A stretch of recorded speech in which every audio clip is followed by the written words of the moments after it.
Bahkan rumah Adi pun sama rumahnya Rosa mungkin di Sumedang itu ya nggak terlalu jauh lah Nggak ya. terlalu jauh.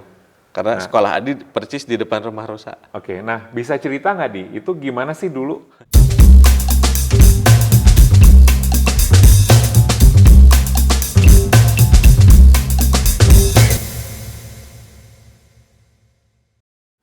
Hai guys, selamat datang di edisi perdana Sinergi Podcast.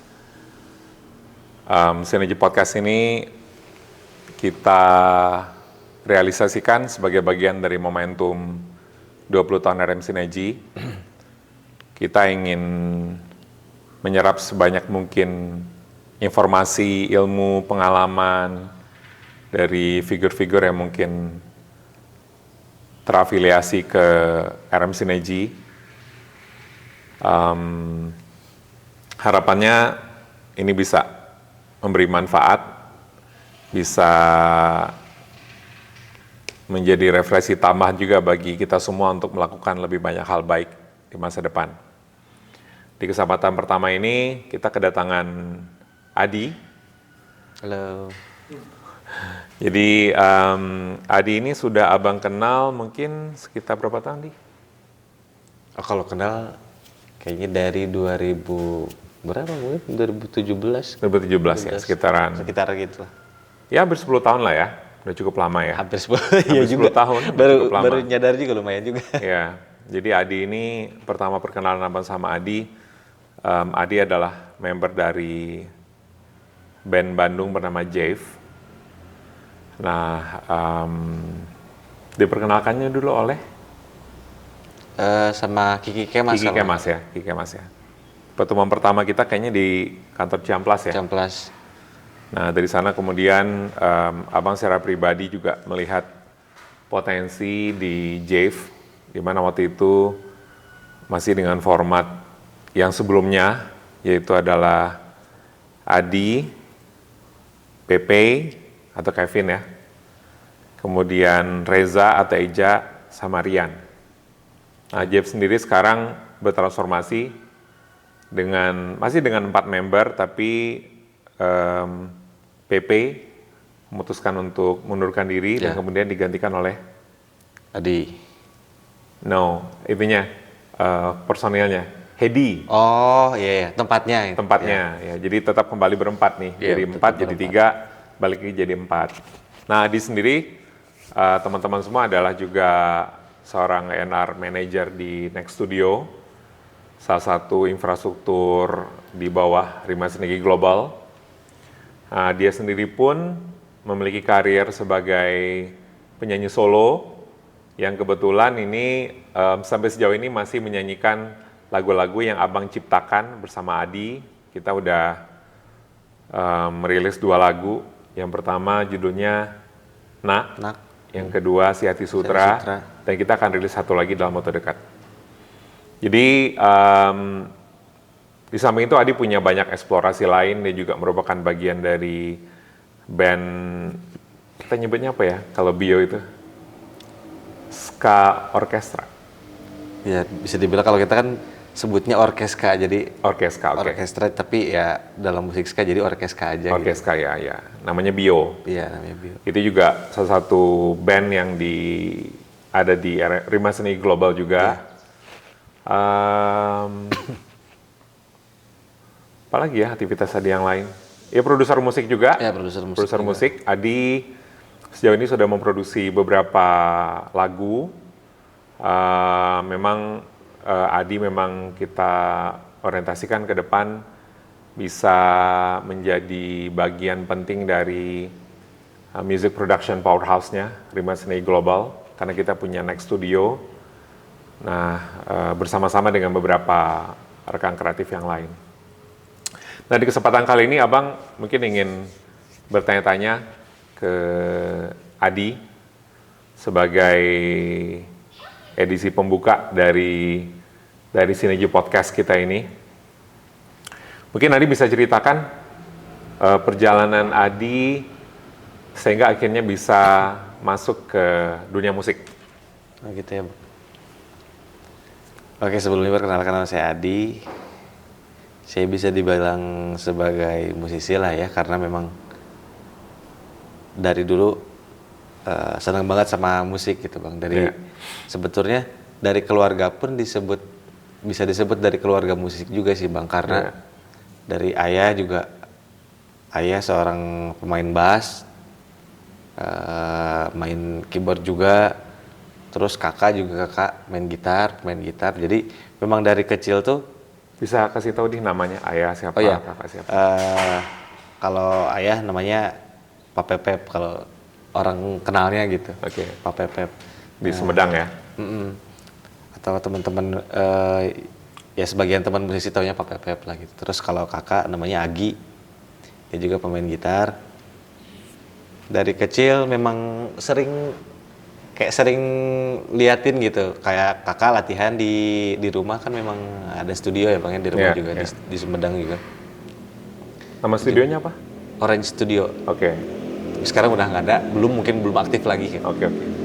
Tapi fisiknya masih ada kan? Udah nggak ada. Oke. Terus?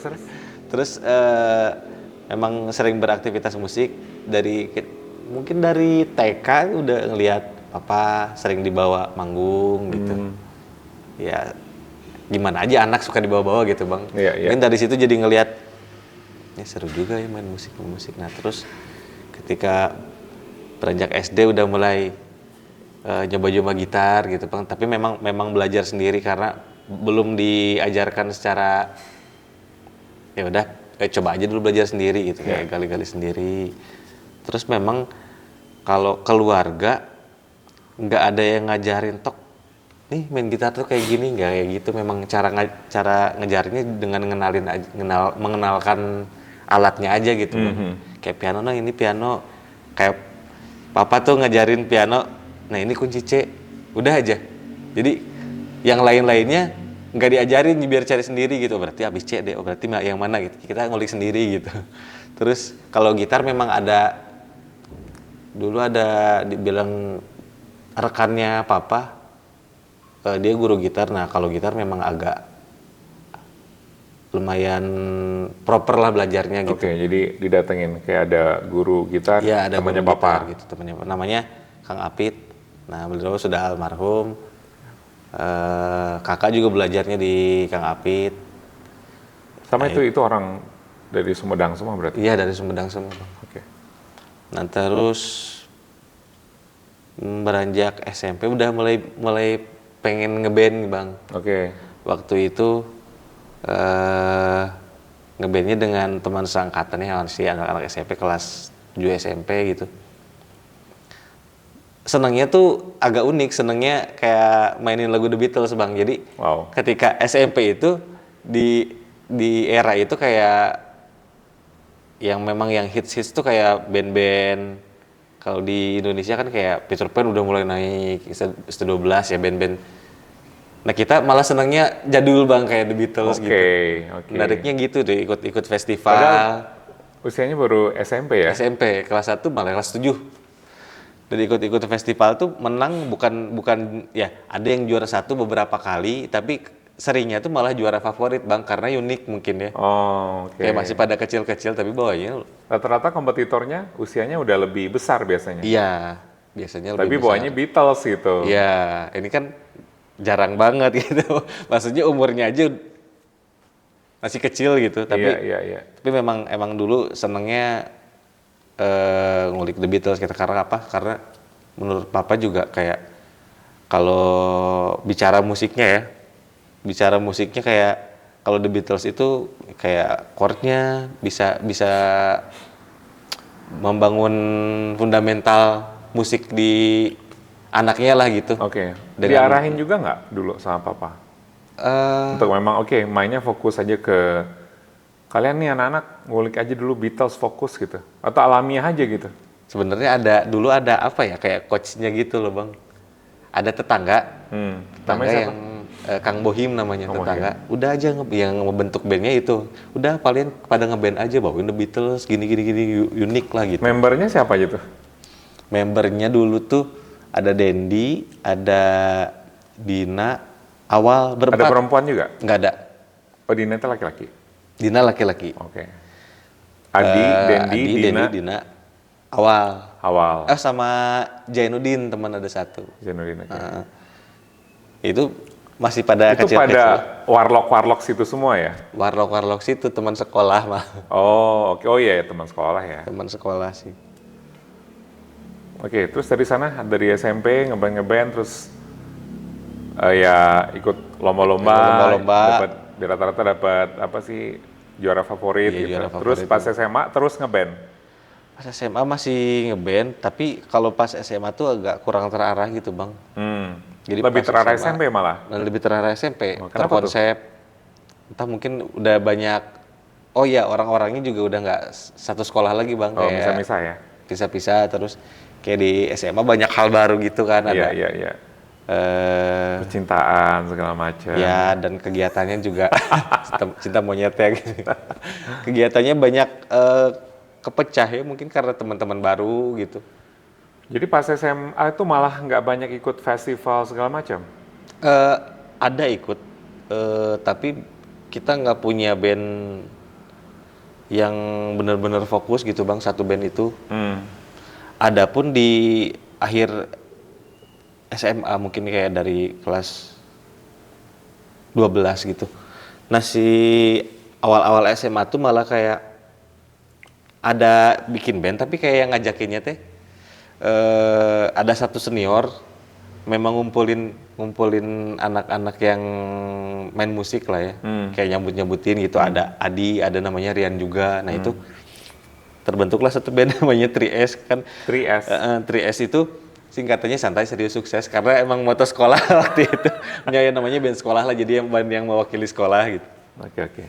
Nah ikutan apa namanya ya, lomba dulu, lombanya lumayan gede itu bang, seperiangan, tapi memang antar sekolah. Kebetulan juara 1 alhamdulillah.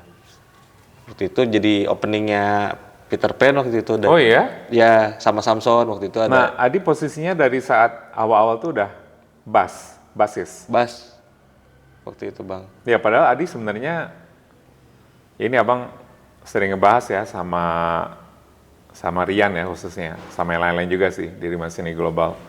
Kalau Adi itu sebenarnya dia, kalau menurut Rian dulu kan teman kuliah juga sama Rian ya, kayak seperti apa sih, dia ada unsur giftednya sih. Dia bisa, kata Rian, di banyak kesempatan kadang Adi nggak latihan tapi Adi udah langsung bisa maininnya. Maksudnya tidak effort Adi untuk bisa memainkan hal-hal tertentu tuh bisa dibilang secara rata-rata, tidak harus se-ekstra orang-orang lain. Bener nggak sih kayak gitu? Gimana ya? Adi merasa kayak gitu nggak? Kalau Adi merasanya, Adi tuh jago niru bang. Jago niru? Jago niru, jadi maksudnya bukan jago gini ya, memang kalau instrumen itu tidak bisa dipelajari dengan instan. Cuma di bagian-bagian tertentu yang diperlukan. Kayak misalkan Adi bukan pemain piano gitu bang, cuma sekedar tahu chord-chordnya doang. Tapi karena Adi tahu orang main piano tuh kayak udah kebayang dulu gitu bang. Oh, Adi punya visualnya? Punya visualnya. Oh. Jadi walaupun memainkan karya yang itu nggak langsung bisa banget dibayanginnya, oh pemain piano biasanya kayak gini nadanya, dicoba dulu. Oke. Udah mulai Jadi kalau agak misalnya kayak orang main piano gitu, atau misalnya katakanlah gitar ya, misalnya ada lagu A gitu, terus Adi misalnya melihat misalnya penampilannya secara langsung, atau misalnya Adi lihat video dokumentasi live-nya misalnya, itu membantu Adi nggak bisa memainkan sama seperti itu dengan cepat? Kayak Adi ngelihat petikan jari-jarinya nggak? kalau secara visual nggak terlalu sih bang, memang dari telinganya kadang. Oh, dari telinga, oke. Jadi apa ya, kayak misalkan ya dengan nada yang sama di gitar, orang-orang kan pasti beda rasanya tuh maininnya. Nah, Adi bisa niruin tiap orang itu dengan rasanya kurang lebih mirip lah gitu. Oh. Walaupun Tapi nadanya lebih nggak ke susah ini ya, gitu. auditori ya. Iya, jadi dari pendengaran sebenarnya.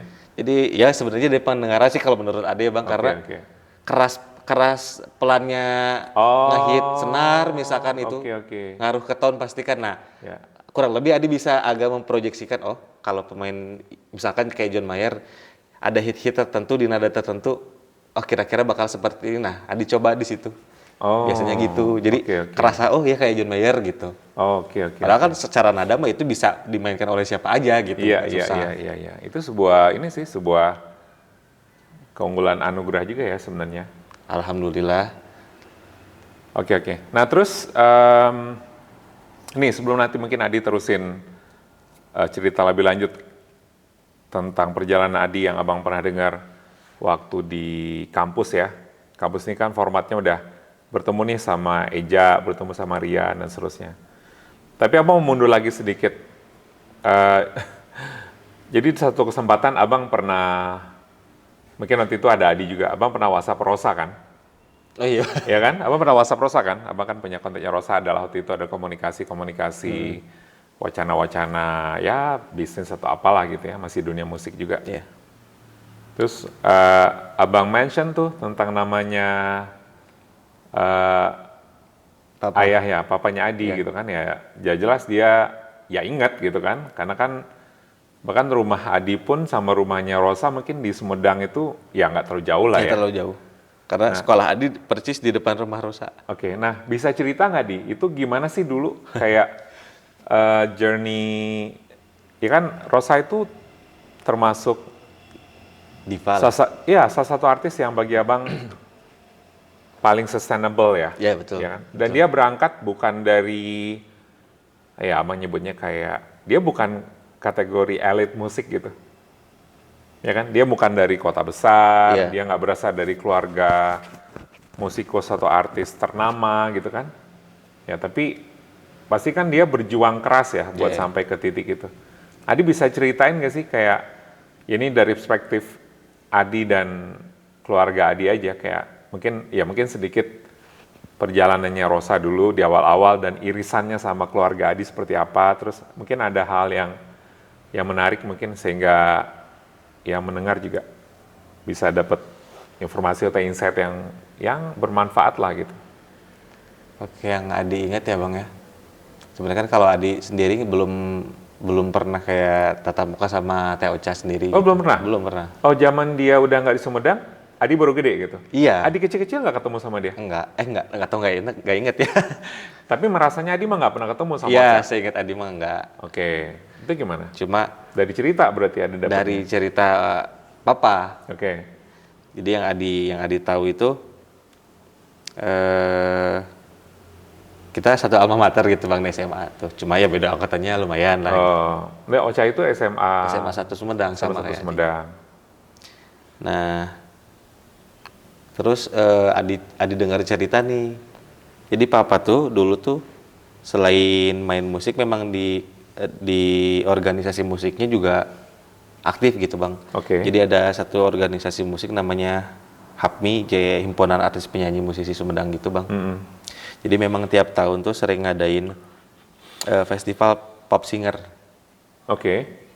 Nah, Papa memang aktif jadi panitia dan pengiring juga gitu kayak. Kalau Papa cari-cari tuh penyanyi. Instrumennya apa utamanya? Main bass. Main bass. Oke. Terus? Nah, setahu Adi Papa tuh memang dari dulu tuh jadi sekaligus kayak ngebimbing gitu loh Bang, kayak penyanyi si pop singer itu. Oke. Mungkin kalau sekarang mah kayak apa ya? Kayak coach. Ya kurang lebih lah kayak gitu. Coach mungkin, artis muda Sumedang lah gitu ya? Ya kurang lebih kayak seperti itulah mungkin. Nah memang Salah satunya Ocha? Salah satunya Teh Ocha. Oh. Gitu. Mungkin entah, Adi juga kurang tahu sih memang apakah Papa juga sama orang tuanya Teh Ocha juga ada kenal atau dekat gimana, Adi kurang tahu sih. Harusnya kenal ya, maksudnya Ya, mungkin karena kan anak sekolah terus dibawa-bawa. Iya. Itu kan biasanya kan Abang ada izin orang tua gitu. Iya, kayak Sumedang, abang bayangkan karena abang kan lahir besarnya lahir sampai SMP kan di Bukit Tinggi ya. Kota-kota yang tidak terlalu besar itu sebenarnya jangankan yang rumahnya masih dalam jarak tertentu, yang kadang ujung ke ujung aja masih saling kenal. Yang udah 2 kilo juga masih kadang 2 kilo, 3 kilo aja, dia tahu bapaknya siapa, ininya siapa. Ya kurang lebih ya gitu sih, Sumedang memang gak terlalu skupnya nggak terlalu besar lah gitu. Iya. Apalagi kalau misalkan kayak musik mah pasti kayaknya tahu ini gitu. Mungkin sebenarnya dulu ketika Rosa mulai beranjak karir nyanyi kayak festival pop singer gitu-gitu, ada peran papa lah di situ. Oke. Ya itu sih yang ada inget sih bang, yang diceritain. Ya luar biasa sih, Ocha. Pencapaian dan yang luar biasa banget tuh sustainability-nya ya, sustainability sama abang kan punya kesempatan diskusi cukup panjang lebar sama dia waktu itu. Ya orangnya juga sangat-sangat entrepreneurial gitu. Jadi ya salah satu yang menurut abang inspiratif lah ya. Karena nggak mudah ya menjaga sustainability karir dalam rentang waktu 20 tahun atau lebih dari itu kan bukan hal yang mudah gitu kan. Oke, jadi berikutnya kita mungkin abang bakal nanya lebih lanjut nih tentang tahapan fase berikutnya nih kehidupan bermusik Adi gitu. Ketika Adi keterima di seni musik UPI, ya kan? Waktu itu berarti masih jurusannya itu pendidikan seni musik pendidikan ya? Ya, karena belum ada seni musik yang non pendidikan kali waktu itu. Belum ada kalau di UPI. Itu gimana tuh pertemuan Adi dengan member Jeff yang lain? Oh ya, dengan member Jeff yang lain ketemunya memang pas masuk kuliah. Jadi awal kenalnya justru sama Rian dulu. Dan ternyata yang uniknya tuh Rian tuh ngajak kenalan Adi tuh memang udah ada maksud gitu bang. Oke. Karena di Jeff itu memang belum ada basis. Basisnya keluar dari band gitu. Lagi cari basis. Oke. Kebetulan nanya Adit, disangkanya Rian itu sama Eja tuh. Adit tuh, itu mah kayaknya vokalis kayaknya. Gitu. Tapi coba aja tanya dulu. Pas nanya mungkin ya. Nanya, main apa? Main bass. Nah kebetulan banget. Iya. Gitu. Jadi kayak Adi jackpot dulu pas banget ya. gitu.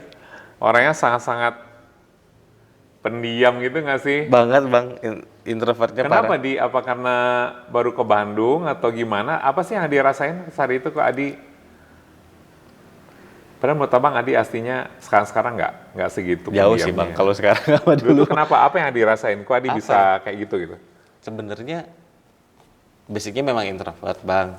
Cuma kayak nggak terlalu pedean banget dulu mah. Oh, lebih ke belum percaya diri. Jadi kadang interaksi sama orang tuh. Tapi kalau untuk tampil pede, tapi kalau untuk bergaul sama orang dan berkomunikasi kok belum pede. Belum pede gitu. Jadinya kayak ya udahlah, mending kita lihat dulu di flow-nya kayak gimana. Kalau di pergaulan tuh biasanya kayak gitu bang kalau di awal. Oke. Nah terus waktu itu pengalaman-pengalaman ikut festival segala macam bersama Jeff. Nah kalau di fasenya Jeff Festival itu Adi belum masuk bang. Oh belum masuk? Belum masuk. Oh, jadi Jeff ini terbentuk lebih dulu, baru Adi masuk belakangan? Ya, dulu kan namanya Jefflin. Oh, namanya Jefflin, makanya sekarang nama fansnya dibalik. Fansnya Jefflin ya? Oke. Di fase-fase festival itu, ya Rian, Reza, dan lain-lain itu ketika Adi belum masuk gitu bang. Jadi Adi masuk itu pas masuk kuliah, terus memang awalnya diajak langsung ke band sih, cuma dibilang kita coba dulu aja jamming dulu, barangkali takutnya nggak cocok juga kan gitu ya.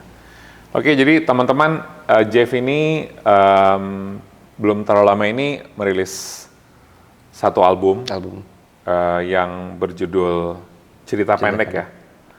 Terdiri atas 8 lagu yang juga dirilis oleh Rima Seni Global. Jadi Adi adalah saat ini merupakan vokalis dari band tersebut, vokalis sekaligus main instrumen gitar malah ya. Nah jadi ya sebenarnya mungkin satu hal yang menarik kalau dari sisi saya ya kalau saya dipanggil sebagai Bang Riri kan. Karena Bang Riri itu, Bang itu bagi saya adalah nama gitu. Karena itu nama kecil saya di Bukit Tinggi itu malah dulu orang nggak tahu namanya Riri, taunya Abang. Jadi rumahnya Abang tuh itu, kalau itu rumahnya Riri, Riri yang mana gitu. Nah jadi satu hal yang menurut saya menarik dari Jeff adalah memang Jeff ini akhirnya baru merilis album itu ketika usianya itu rata-rata adalah 34-35 tahun. Iya.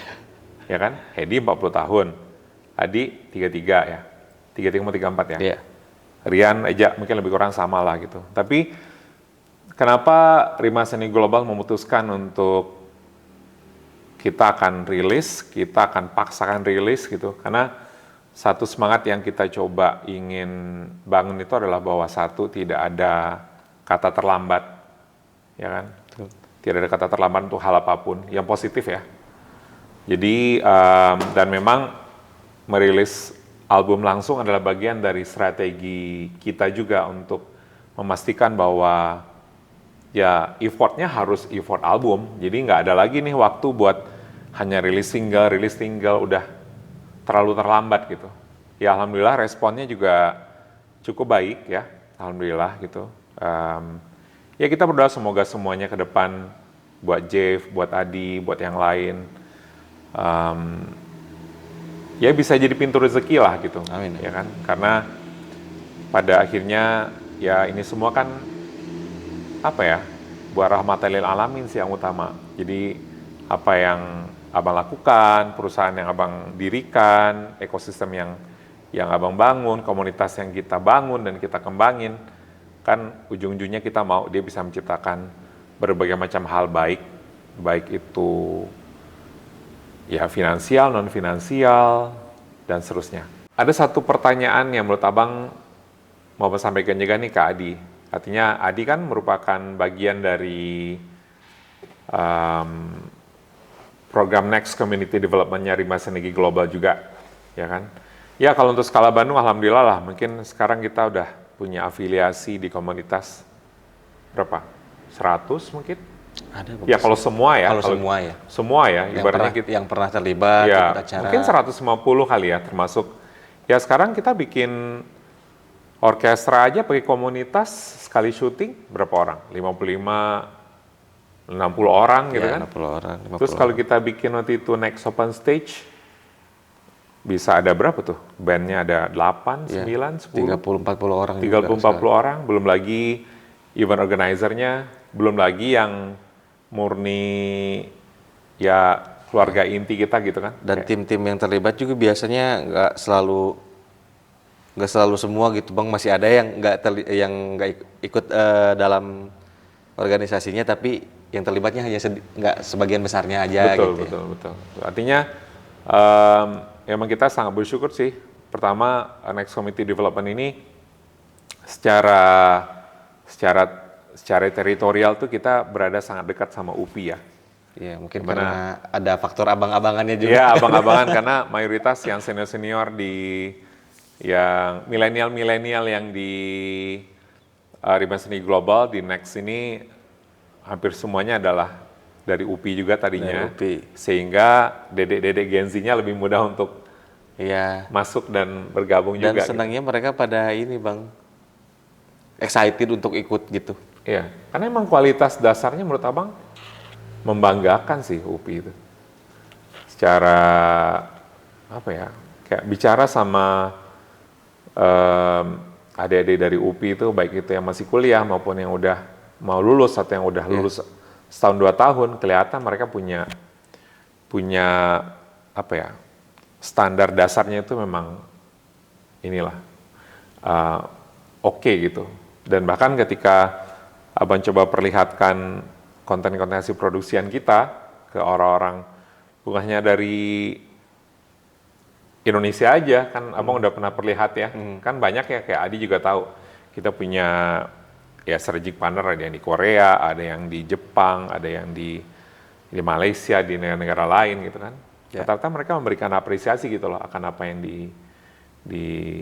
diciptakan di situ gitu loh. Nah, Abang mungkin mau tanya satu hal nih, kan beberapa waktu lalu Adi menjadi bagian dari tim Rima Seni Global, tim Next Community Development yang berangkat ke Malaysia ya. Adi bisa cerita nggak waktu itu aktivitasnya apa aja di situ, Di? Oh iya, pas repatriasi dari Global Goes to Malaysia ya. Kita berangkat berlima ya kalau nggak salah. Berlima, ya. Ada Vita ya, ada Rian, Teh Hani, Isal. Isal. Ya, Faisal. Nah kita tuh berangkat berempat dari sininya dengan misi sebetulnya misinya untuk ini sih Bang, awalnya kan ketemu Bang Anas. Ya. Ketemu Bang Anas terus mungkin cari tahu apa yang bisa dikembangkan di sana mungkin awalnya Ya, gitu. ya. Cuma ternyata malah yang menariknya ketika kita pergi ke sana itu malah kita berurusan atau beririsan dengan Bang Anasnya cuma sedikit gitu Bang. Iya, iya. Nah pas kita datang ke sana kita kita ikutan podcast apa dari studio ya, dari Iya, studio iya, podcast iya. ya miliknya Bang Anas sama Aizat. Aizat. Kita bikin podcast di situ dan ternyata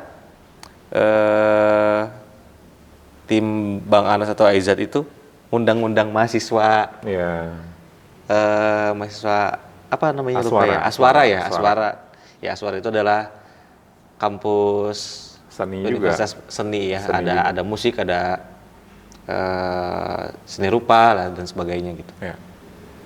Kebetulan ada beberapa orang yang diundang ke studio untuk podcast itu. Kita awalnya bikin ya konten memang dari studio podcast, memang selalu songwriting di tempat Ya, gitu kan. nanti teman-teman juga bisa lihat tuh kontennya di YouTube ya. Oh iya, mungkin nanti ada linknya. Iya. Terus setelah podcast itu, nah kita kenal-kenalan sama tim-tim dari Aswara itu Bang. Ada Wanji, ada Sabrina, ada Khalish, ada Izat. Pokoknya banyak sih, mungkin ada 5 atau 6 orang waktu itu. Nah setelah kita tanya-tanya, mereka tuh sebenarnya ini loh aktif di kampus juga sebagai orang yang bisa dibilang himanya mungkin ya Bang, atau Iya, iya. ya mereka sering bikin konser lah apa-apa. Nah kita penasaran kali bisa nggak kita main-main ke kampusnya mereka gitu. Iya. Dan alhamdulillahnya boleh waktu itu. Jadi Iya. besok apa lusanya ya kalau Iya. salah, kita diajak tur di kampusnya, keliling-keliling sambil ngenalin. Nah Sampai dapat kesempatan ketemu sama dekan apa segala oh macam ya gitu. itu ya alhamdulillahnya kita jadi banyak teman juga di padahal misinya sebenarnya tadinya bukan ke sana gitu Iya, Bang. tapi dapatnya malah di situ dapatnya lebih. Dapat lebih ya. Ya. Nah, jadi sampai-sampai waktu itu setelah perjalanan dari sana kita memberangkatkan 1 orang kan dari siapa? Sabrina ya. Oh ya Sabrina. Kita berangkatkan 1 orang bagian dari komunitas di Kuala Lumpur ke Bandung. Sempat beberapa hari di sini, sempat bikin konten juga sama tim RM Studios, dan kemudian ya mungkin beberapa hasilnya juga udah bisa teman-teman lihat di YouTube. Oke, mungkin demikian dulu seri pertama atau episode pertama dari Sinergi Podcast hari ini. Terima kasih teman-teman sudah bersabar mendengarkan. Ya memang kita tidak ingin membuat Sinergi Podcast ini terlalu panjang-panjang ya. Mungkin kalau misalnya ada pembicaraan-pembicaraan yang belum tuntas, kita hampir dipastikan akan membaginya ke beberapa episode. Ya harapannya semoga pesan-pesannya lebih mudah dicerna, dan mungkin juga orang bisa toilet break dulu atau apa dulu, kemudian dia akan mendengarkan episode berikutnya. Oke, demikian. Terima kasih Adi. Terima kasih Abang. Assalamualaikum warahmatullahi wabarakatuh. Tunggu apa lagi, datanglah padanya dan utarakan cintamu. Kalau kau benar-benar cinta, kau benar-benar sayang, katakanlah padanya aku cinta kamu. Jangan sampai terlalu lama nanti diambil orang. Tunjukkanlah padanya kau memang pantas untuknya.